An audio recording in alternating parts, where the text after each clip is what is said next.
राम राम दोस्तों। जानते हैं कैसे शहंशाह बीरबल पर गुस्सा होते हैं और उनकी अपनी गलती का एहसास होता है। बीरबल, तुमने बहुत बड़ी गुस्ताखी की है, हमारी दरबार से निकल जाओ और राज्य से भी। तब बीरबल कहते हैं, ठीक है महाराज, अगर आपको मेरी गुस्ताखी इतनी नापसंद आई है तो मैं आपका राज्य छोड़कर अभी चला जाता हूँ।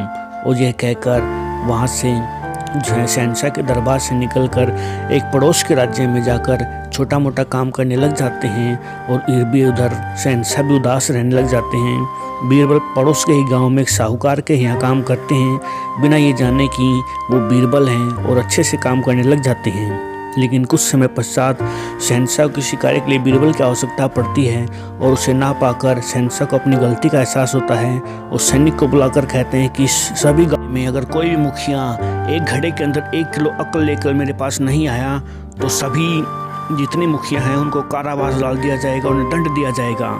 सैनिक मुनादी करते हैं कि सभी मुखिया ध्यान से सुनो, 1 महीने के अंदर राज्य के दरबार में एक घड़े के अंदर 1 किलो अक्ल लेकर जो भी नहीं आया उसे सख्त कार्रवाई की जाएगी।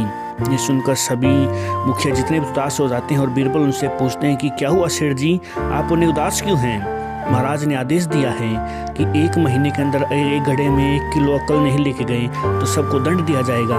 तब बीरबल कहते हैं कि आप एक काम करें, एक घड़े के अंदर एक कद्दू उगाएं जो 1 किलो का हो और वो लेकर महाराज के पास जाएं। साहूकार ऐसा ही करता है और घड़े में अंदर कद्दू उगा लेता है और ये सब लेकर महाराज के दरबार में पहुंच जाता है कि इस महाराज आप इसको बिना काटे बिना किसी तरीके से अगर बाहर निकाल लें तो यही आपका सवाल का जवाब होगा।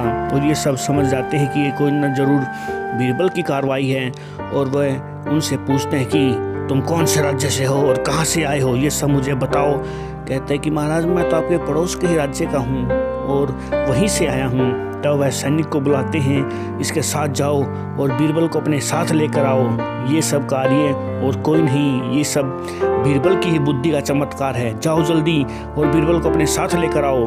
तब वह उस राज्य में जाते हैं और सैनिक बीरबल को मनाते हैं कि महाराज ने आपको बुलाया है और उनको अपनी गलती का एहसास हो चुका है, आप मेरे साथ चलें। तब बीरबल और सिपाही दोनों राज्य की तरफ चल पड़ते हैं। थोड़ी दूर करने के बात करने पर वह महाराज के पास पहुंच जाते हैं और महाराज कहते हैं, बीरबल, आज तुम्हारे जाने के बाद मुझे अपनी गलती का एहसास हुआ, मुझे माफ़ कर दो और अपना पद दोबारा संभालो। तब बीरबल कहते हैं कि कोई नहीं महाराज, आपको अपनी गलती का एहसास हो गया, मेरे लिए उतना ही काफ़ी है, मैं अपना पदभार संभाल लेता हूँ।